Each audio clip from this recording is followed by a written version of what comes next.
Thiago Leifert e a esposa, Dayana Garbin, anunciaram nas redes sociais que a filha, pequenininha, Lua, de 1 ano, foi diagnosticada há alguns meses com retinoblastoma. É um tumor ocular mais comum na infância. Vamos acompanhar. No comecinho de outubro do ano passado, a gente descobriu que a nossa filha Lua está com câncer. Ela está com um tipo de câncer nos olhos muito raro, que se chama retinoblastoma. A gente teve muita sorte de descobrir porque a Lua sempre, aparentemente, enxergou tudo. Enxergava um fiozinho de cabelo, uma sujeirinha no chão. E a gente nunca imaginou que algo tivesse impedindo a visão dela. Só que aí o Thiago começou a perceber um movimento estranho no olhinho da Lua. Era como se o olho... Como é que fazia, Tito? Um movimento irregular. Um movimento irregular. E ela me olhava meio de lado também, às vezes. E ele me dizia, Dai, tem alguma coisa de errado no olhinho da Lua. Eu dizia, para de ser chato, não tem nada, tá ótimo. E ele insistia, Dai, tem uma luz branca estranha no olhinho da Lua. E até que um dia eu percebi um reflexo branco como se fosse um olho de gato. E aí que a gente levou ela ao oftalmologista e recebemos esse diagnóstico. A gente já está tratando há 4 meses, né? E a gente pensou longa e duramente se a gente ia falar alguma coisa. Vocês sabem que a gente é extremamente discreto na nossa vida pessoal, dificilmente a gente posta alguma coisa da nossa vida aqui, do nosso dia a dia. A Lua raramente aparece no feed da Dai ou no meu. Só que depois da última químio da Lua, e ela já fez 4, a gente começou a mudar um pouco de opinião. Assim. Uma coisinha começou a nos incomodar, assim como estava me incomodando quando eu achava que tinha algo de errado. Que é saber tudo que a gente sabe hoje e não dividir com você. A gente vai conversar com o doutor Caio. Eu já estava trocando aqui uma ideia com ele, porque eu tenho muitas curiosidades. Obrigada por ter vindo. Prazer em conhecê-lo, doutor Caio Regatieri. Isso, não é um prazer. Prazer é todo nosso. Oftalmologista e especialista em retina. Correto. Essa doença, esse tumor, é um tumor que acomete a retina. Isso, é um tumor que ele surge nas crianças até 4 anos de idade. E ele é um tumor proveniente da proliferação das células da retina. Bom, então o que é a retina? Então, deixa eu aproveitar e mostrar, trouxe um modelo doutor. aqui. Eu acho que é importante para todos saberem. Então, o olho ele é dividido em 2 partes. A parte da frente, que é um sistema de lentes, que faz o foco, então funciona como se fosse o sistema de lentes de uma máquina fotográfica. E a parte posterior, a parte de trás, que é a retina, que é esse tecido amarelado, é responsável por capturar toda a luz e transformar em imagem. E o nervo óptico é por onde a imagem é transmitida até o nosso cérebro. Não deu para ver o amarelado, doutor. Por favor, tomba um pouco. Então aqui que é esse alaranjado que é a retina, que é onde surge o tumor. Tá. Então o tumor ele pode surgir em qualquer parte desse tecido alaranjado que é a retina. E qual a função da retina? A função da retina é transformar toda a luz em sinal elétrico, e esse sinal elétrico é transmitido através do nervo óptico para o nosso cérebro, e aí sim é formada uma imagem. Então eu posso, traduzindo para leigos assim como eu, a gente enxerga graças à retina. Exatamente, a gente enxerga graças à retina. A retina é como se fosse o filme da máquina fotográfica antiga. Ótimo. Então se o filme está queimado, não gera imagem, né? Então é que nem hoje são sensores, as máquinas digitais. Então, se você tem um problema no sensor da máquina, você não gera imagem. Tá. Isso acomete só crianças até 4 anos, o doutor falou? O retinoblastoma, sim, porque é nessa fase em que as células estão proliferando, que elas estão aumentando, né? Então, os tumores, eles são decorrentes da proliferação anormal das células. Então, por isso que o retinoblastoma acontece apenas em crianças. E qual a causa? Não se sabe. A causa... Qualquer tumor, sempre o fator genético sempre está bastante envolvido. Então, são genes que nós hoje sabemos que estão envolvidos na alteração dessas células, né? E, obviamente, associado ao que a gente chama de fatores ambientais. Tem outros fatores que muitas vezes a gente não consegue mapear, mas o fator genético nesse tipo de tumor é bastante importante. Então, pode ser que alguém da família, dos pais, já tenha tido essa doença e eles não tinham conhecimento? Às vezes não tenha, porque é um gene recessivo que precisa encontrar outro gene. Então é uma combinação muito específica. É uma combinação muito específica. Então, por isso que é um tumor tão raro. Precisa ter 2 alterações genéticas, né, que se encontram e aí sim vai causar aquela alteração, aquele tumor. Tá. Bom, então se assim, eu tenho uma criança na minha casa com 5, 6 aninhos e não apresentou alteração nenhuma, eu posso ficar tranquila? Em relação ao retinoblastoma, sim. mas eu acho que essa colocação, alerta a população é muito importante, porque as crianças elas podem ter vários problemas oculares, não é única e exclusivamente o óculos, né?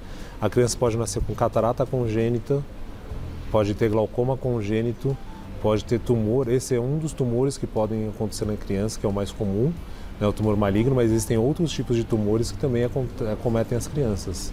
Então são vários problemas oculares que as crianças podem apresentar e por isso que é tão importante uma avaliação preventiva. Do oftalmologista. Eles frisam muito isso. A minha filha está com 24 anos. Não me ocorreu, quando ela era criança, levar no oftalmo, por exemplo. Hoje já é obrigatório o teste do olhinho, que é uma triagem feita pelo pediatra logo após o nascimento, em que a gente consegue verificar o reflexo vermelho. Então, o reflexo vermelho, ele é o quê? O que é o reflexo vermelho? Quando a gente coloca o flash, é isso? Isso, tá. Só que o pediatra ele usa um aparelho específico. Sim. Né, e avalia o reflexo vermelho. Então, exatamente como está aparecendo aqui, no olho direito dessa criança, o reflexo é normal, né? E no olho esquerdo tem um reflexo esbranquiçado. Ah, um borradinho. Exato.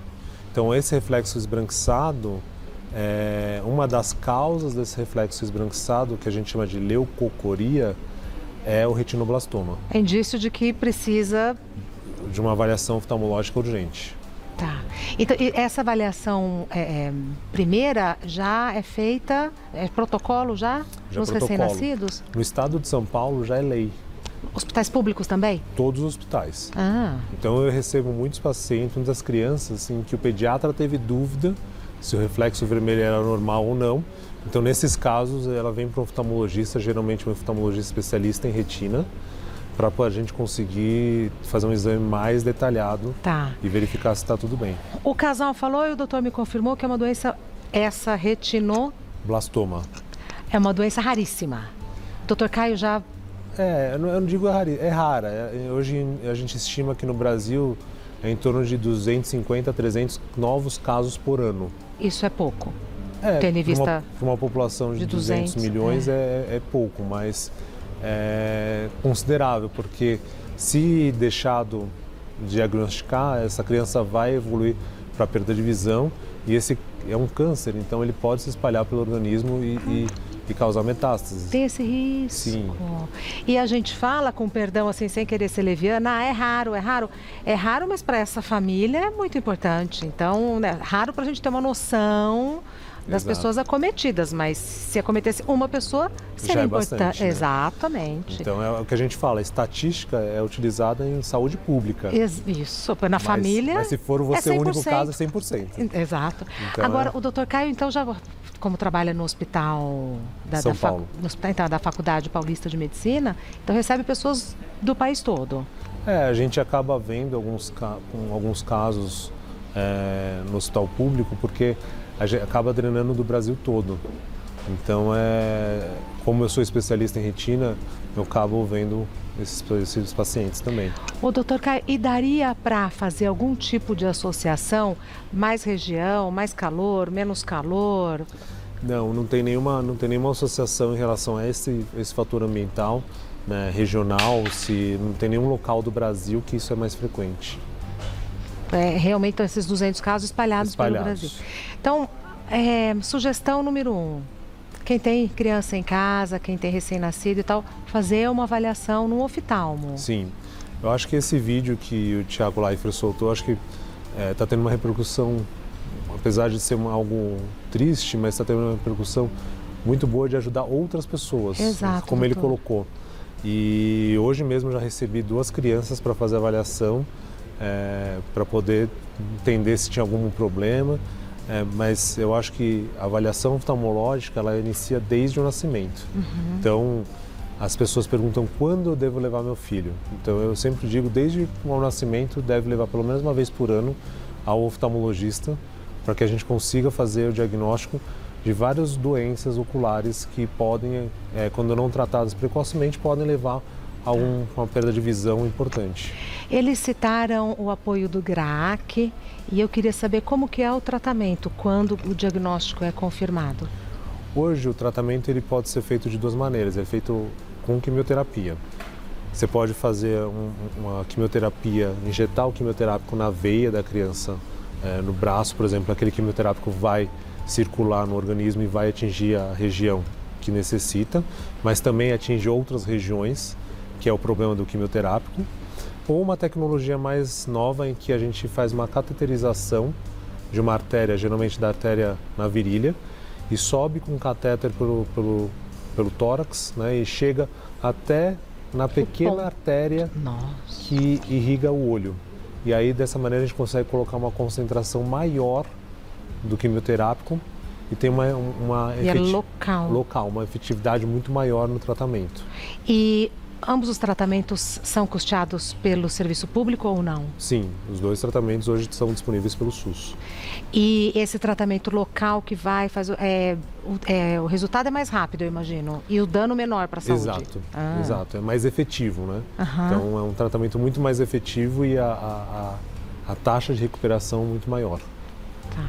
E na impossibilidade porque eu imagino que tem indicação para um e para outro, Sim. né? Na impossibilidade de fazer esse tratamento mais local, fazendo a quimioterapia, o resultado positivo também pode ser alcançado. Sim. É que debilita o organismo da criança. Sim, a taxa de cura do retinoblastoma é bastante significativa, né? E a recuperação, principalmente quando identificados os casos mais precoces, a recuperação visual é muito boa. 1 ano de idade, que é a idade dessa criança específica, filha do casal, é precoce ou não?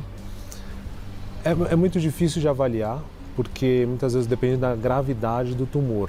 Então, muitas vezes a criança já nasce com um tumor grande, grave. 1 ano é muito tempo. E aí 1 ano seria muito tempo. Às vezes aquele tumor não cresce, ele cresce lentamente. Aí um ano já fica pouco. Que coisa, não, doutor? Então, assim, o câncer, ele tem muitas peculiaridades, tanto genética como dependendo da idade da criança, isso daí varia muito.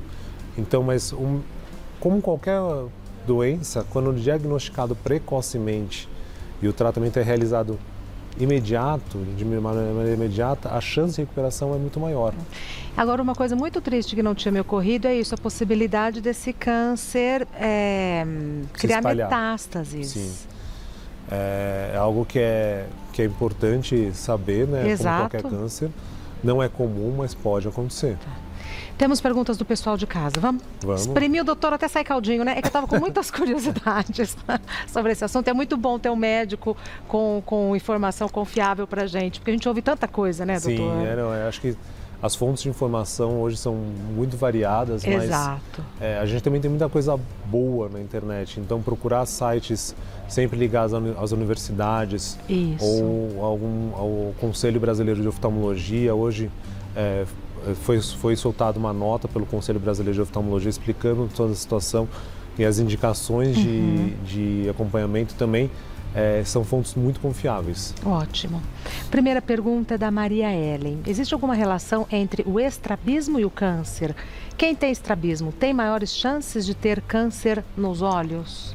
É uma boa pergunta. Na verdade, o câncer, quando a criança principalmente tem câncer, ela deixa de enxergar naquele olho. Então o olho ele tenta buscar uma melhor posição de foco. Então, muitas vezes, por isso que ele desvia. Ele vai mudar a sua posição para ver se tem alguma posição que ele enxerga melhor. Ele quer exercer a sua função. Ele quer exercer a sua função. Então, ou ele desvia, causando um estrabismo, né, que é o que o pessoal chama que fica vesgo, ou ele fica com alguns movimentos irregulares, que é o nistagmo, na tentativa de achar uma melhor posição para foco. Então, o tumor ocular, ele pode gerar estrabismo. Mas não quer dizer que toda pessoa que é estrábica possa ter um câncer.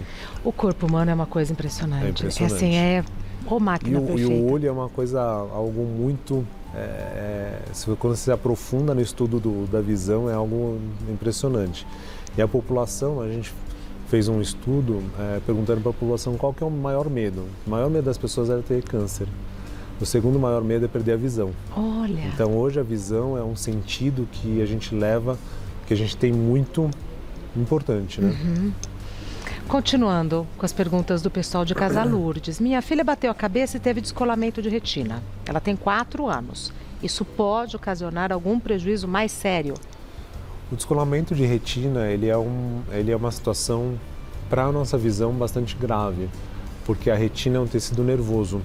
Uma vez que ela é lesionada ou sai do seu lugar correto, pode causar alguns danos irreversíveis. Então, depende muito do caso, depende a criança, o bom da criança é que ela tem uma alta capacidade de regenerar algumas conexões e dessa maneira ter uma visão adequada, né? Mas o descolamento de retina pode sim levar a uma perda irreversível da visão. Em qualquer idade? Em qualquer idade. Aproveitando que o doutor está aí, temos um molde, o que é descolamento de retina? Então, a retina é o laranjinha aí que faz essa parte posterior do globo ocular e ela é nutrida por todos esses vasos. Muitas vezes, principalmente em criança com trauma, existe a ruptura da retina, forma-se um buraquinho na retina e começa a infiltrar líquido entre a retina e a parte branca do nosso olho.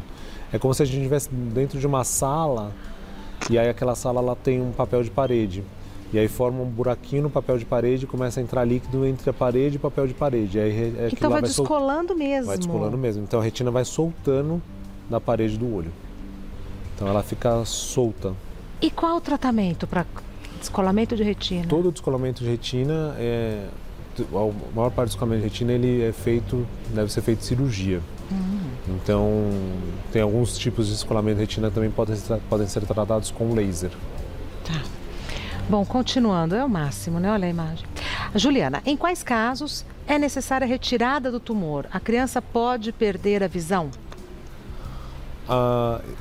Como na medicina nada é 100%, nos casos em que não existe resposta à quimioterapia, que é algo raro, existe a necessidade de retirada do tumor.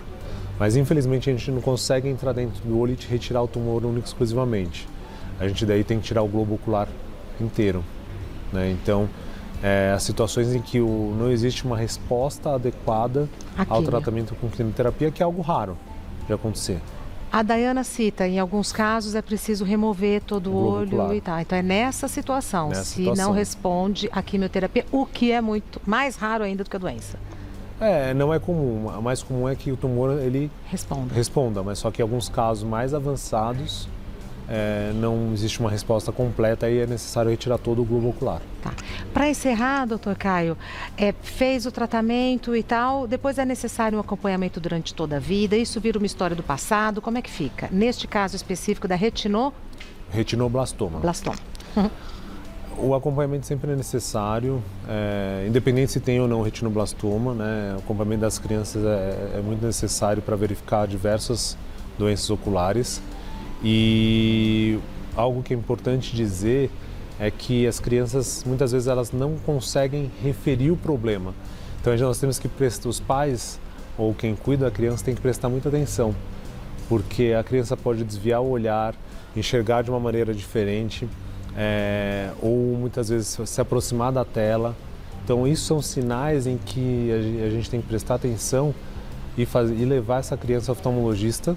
Muitas vezes não é nada, mas pelo sim ou pelo não é sempre bom ter esse acompanhamento. E a gente está tão assim olhando para, vai conversando, né? Tem que olhar para a criança, olhar, buscar, né? Investigar. Porque a criança não fala a criança, eu peguei outro dia uma criança que tinha 4 graus de miopia e aí a mãe falou, mas você não me falou que tá... Mas é que ela não percebe. Oh, meu Deus. Então, ela não tem referência, Não tem referência, né? Exato. Então é algo que a prevenção, isso em qualquer especialidade médica, é fundamental hoje em dia. Sim. E infelizmente a população brasileira hoje tem pouca cultura de prevenção. Tem muito mais curativa, só vai buscar o médico quando tem um problema e muitas vezes chega pra gente em situações em que a gente não consegue ajudar de uma maneira como nós gostaríamos. Então, eu acho que o mais importante de tudo é que fique a prevenção. A prevenção. Consultas de rotina ao oftalmologista, consultas de rotina ao cardiologista, ao ginecologista devem ser sempre levadas em consideração. Perfeito. Tive o prazer em conversar e receber o Dr. Caio Regatieri, que é médico oftalmologista especialista em retina. O Instagram do Dr. Caio é caio.regatieri, do jeito que fala, Regatieri, com I no fim.